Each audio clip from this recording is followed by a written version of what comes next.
Hey guys, subscribe for daily content, and if you're shopping for gear, make sure you check out the description for the newest items at some of the very best online retailers. There's also links for some of the items that I personally recommend. Thanks! What's going on YouTube? Metal Complex here, and today I've got a lightning fast knife review slash knife overview to share with you guys. This is the new Sencut Regnator, which is not a whole lot different than a lot of the stuff that Sencut puts out there, but these are great first knives for people who are kind of trying to figure all of this EDC world stuff out. If you popped in here from TikTok or YouTube Shorts and you're trying to like, where do I start? This is the type of knife that's really, really great to start with because it's not super duper expensive. It exhibits great qualities that you want in an EDC pocket knife. It's a great place to it's kind of like, you know, you're at the batter's plate, I guess. I don't know if that's the best analogy, but Sencut has a lot of these. So if not this, then something else. I'll link this knife and Sencut knives in general down in the description. It does help my channel when you use those links, but that's up to you. Thanks to Sencut/Civivi/we for sending it in. Thanks to my patrons for supporting me. Let's go ahead and get a measurement of this knife. Overall length of the Regnator, which by the way means king or lord, I guess, Old English word. A king or lord that can move heavens and earth. That's quite the title for something so basic. Maybe I looked up the wrong definition. I thought that was really funny. Overall length is about 7.75 inches, so not a big knife, but also not a small knife. Blade length is coming in surprisingly.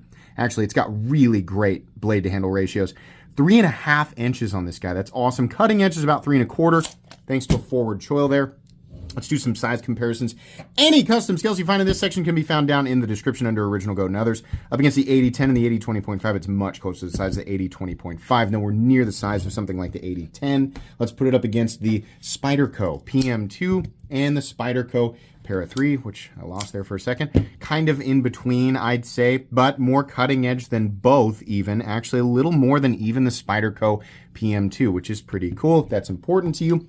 And then finally, let's put it up against the Benchmade Griptilian, or in this case, the Ritter Hogue. You guys ask me all the time, do I ever get tired of saying that?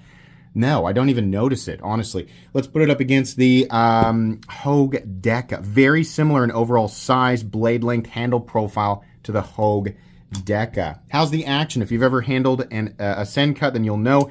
Sencut and we and Civivi seem to, well, with a lot of their models, seem to be getting better and better and better. This is a properly tuned detent. It's got a flipper tab that's, you know, it'll break the detent and it flips. It's very reliable. It's kind of short and it's a little bit spiky with the aggressive jimping there, but it'll do exactly what you want it to do. As is the case with a lot of these knives, they have this bitey, you know, jimping on the liner, and so it's easily accessible, but if you sit there and fidget with it over and over and over again, it's going to get a little bit pinchy. So if that bothers you, you should be aware of it. No double clutch. The detent ball is well up on the face of the blade by the time you disengage that lock, and the flipper tab comes down and contacts your finger. What I like about this is it does have thumb studs, so you don't have to use the flipper tab if you don't want to.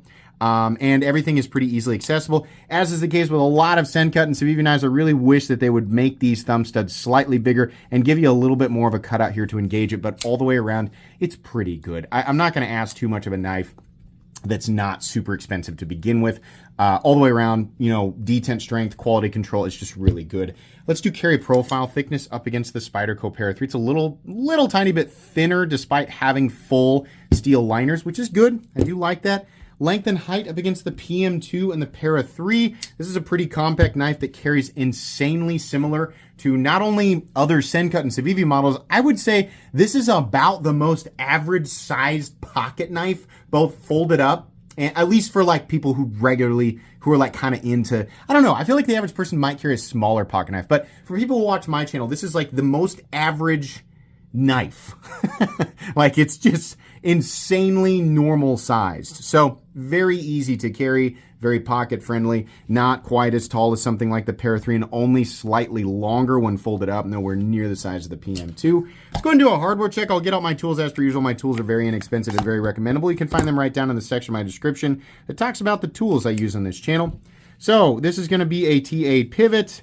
And then we have T8 body screws as well. You have T6 for the pocket clip, which is fine. Wish that they would transition and just do T8. The filler screw, it looks like it's missing a screw, but that's not. It's just the extra hole. They should probably include two. I don't know why, but maybe just a place to hold an extra screw. That might be a good idea. But it's just so that when you flip the pocket clip over to the other side, you've got the two holes there. But you will be changing your bit just for the pocket clip if you want to swap it. Or disassemble it, because the screws do go, if you want to completely disassemble it, the screws do go into the liner there. But either way, insanely simple. This is a knife that runs on bearings, has a steel liner lock. It's very simple construction. As long as you have the right tools for the job, you should be good to go. Let's go ahead and measure the blade stock thickness. I bet it's thin, because it usually is 105. Let's see.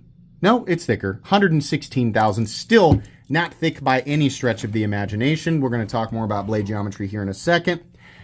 Weight on this guy. So what do we have for the steel? We have 9CR18 MOV, which is fine. It's nothing spectacular. It's certainly better than your bottom of the barrel, you know, your 3CRs or whatever, your 420Js, right? It'll hold a blah edge. It'll be really easy to resharpen. Plenty tough, plenty stainless, right? Just do knife stuff with it and you'll be good to go. Exactly what you'd expect from a knife of this caliber. And we have dual layer G10. It's a really fancy way of saying there's white G10 and black G10 on it, which I do applaud them for. They're trying to spice it up, because otherwise it would just be like, choose gray or blue or green, right? OD green. It's just like earthy tones. It's nice that they're doing something a little different. And it's also nice that they did white well, I mean, it might be a little bit tricky to, I was about to say you could dye the white parts. That might be a little bit tricky. But I do like that they did the dual layer, and you have a few different options for the aesthetic if you want. But anyways, steel liners, dual G10, and a 9CR18 MOV blade. 3.6 ounces for 3.5 inches of blade is pretty darn perfect. We have balance that favors the butt, but many of us do. So I don't think that it's that bad, especially considering it's a 3-point. It's not bad at all. This is a really, it's not like the balance makes it feel heavy or anything. Really, I don't think too many people are going to have an issue with it. Did we do everything? I sped through that so fast. Okay, meat and potatoes time. Wow, what a classic profile. A profile we've seen many, many times. Look at this handle profile. Why do we see this all the time? Because it works, right?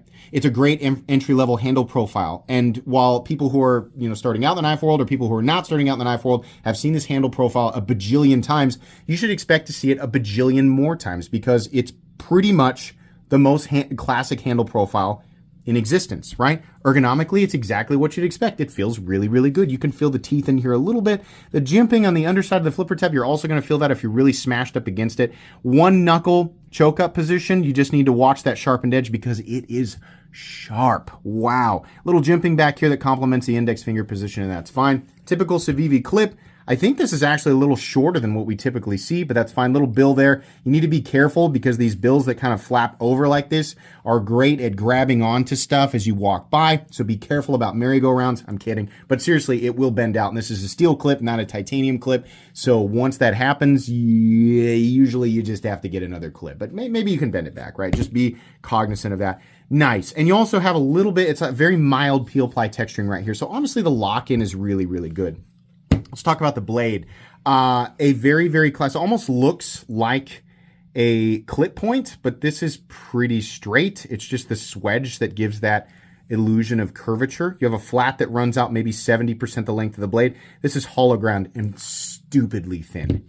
Stupidly thin. You have to applaud Sencut and Civivi for having excellent cutting geometry and excellent factory edges. It is ridiculous, right? Now this was, if you're wondering how I carry this, it's the same that I carry any other knife. I'm more of a design reviewer, but I have handled so many things that I know what to expect in terms of fit and finish, quality, and reliability from countless brands.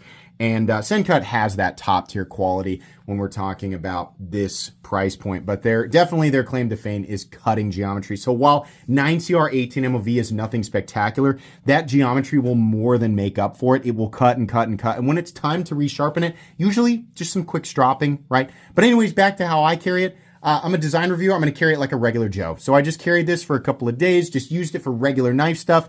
And the best thing about it is the cutting geometry. It just makes everything insanely simple. There's very little resistance regardless of what you're cutting, right? I mean, if you're cutting plastic straps, it's difficult to get through with any knife, but a knife like this makes it a little easier than, something like a super thick blade. Unless you're doing kind of a pry release cut, those really tight straps, kind of have to get underneath it and kind of, tweak it a little bit. A thicker blade might resist that, the blade, maybe bending or breaking or something like that. I'm not suggesting that that's what's going to happen here, but when you're doing a slicing task, trying to cut through something, you want a thin geometry and you want a nice, not only a thin geometry, but you want a nice, sharp factory edge, of course, or an edge that's easy to touch up. There was another point that I was trying to make, and my train of thought just completely derailed. You want to obviously cut materials that are nowhere near the same hardness as the blade. So your typical stuff that you would run into, paper, cardboard, maybe some rope, rubber, styrofoam, stuff like that. And this blade's going to do it. It's got a nice tip, not a tip that you want to be super hard on because it's very, very delicate. So be aware of that, especially if you're newer and you're going by grandpa's rules and grandpa used to pry and screw and everything with his pocket knife. Don't do that. Just cut with it. Use the right tool for the job. Sencut on one side. It says 9CR 18 MOV somewhere on the other side. They've made that essentially microscopic. Cool. Can we make the Sencut logo smaller? I think that would be really, really great. There are absolutely zero fit and finish issues anywhere. Like I said, I do like kind of the Stormtrooper vibe that's going on here. That's pretty popular right now. 3 holes. There's an open slot here, right? What's the point of that? Literally just aesthetic zazz, aesthetic sauce. There's nothing really, going on there outside of them just trying to avoid it looking exactly like everything else in their line and countless other lines, right? We have 2 standoffs. We have a lanyard bar, which is a nice way to do that. And then you've got the pocket clip with the hole in it, so you can attach your lanyard here if you want. Retention on the clip is pretty medium. In and out of the pocket's fine. It's sitting in, it's like kind of a depth area. So depending on the thickness of your pocket seam, you might have to fight it a little bit. But truth be told, it's fine. There's not really anything wrong with it. There's a stop pin located in its traditional position with a little bit of shouldering. And if you're new, what I mean by shouldering is the area that contacts the stop pin is not flat. It's rounded so that it creates for more surface contact, which is good. No blade play up, down, left or right, no lock stick, no double clutch, no pivot lash, ridiculously smooth. I don't know if you guys noticed that on the disengagement. They're just getting better and better. This will be absolutely fall shut while remaining tight after probably another couple hundred openings. And that's good. I mean, if you're a stickler for action and you don't like to have to use, the stand from parts wrist flick to open your knife, that's, we can thank Gerber and CRKT for training people to do that. You don't have to do that with this knife. You can just flip it and it'll work.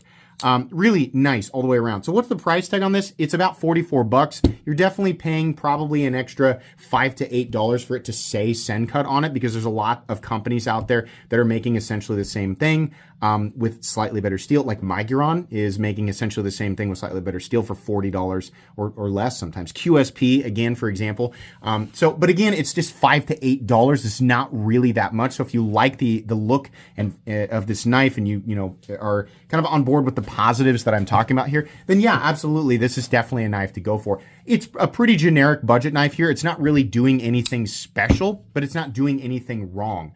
If you like this knife, there are probably 100 knives between Sencut and Civivi that you'll like, and that's just within those sister companies, right? There's probably 200, 300, 400 knives out there that you might like. You can find a lot of them on my channel, actually, if you want. I've got 5,000 uploads. But yeah, there's a lot to look around for. But if you like this, then yeah, I think you're good to go. Generally speaking, this is a cheap knife that I like, and so I'm going to recommend it there. It's not a knife that I think people should be rushing out and beating down doors for, so it's not really like a everybody should have this knife kind of thing. But if you're newer, or if you're just looking for your next beater, this is a good one. That's going to be it today, guys. Please make sure to follow me on Instagram at metal_complex. If you enjoyed this video, leave a like. If you'd like to check out my other content, I do, of course, have lots of videos of knives that are either expensive or inexpensive that I do or don't like, so check those out. And if you enjoy all my content, go ahead and click on that Metal Complex logo right there and subscribe because there's definitely more coming. Thanks again for watching, everybody, and have a great day.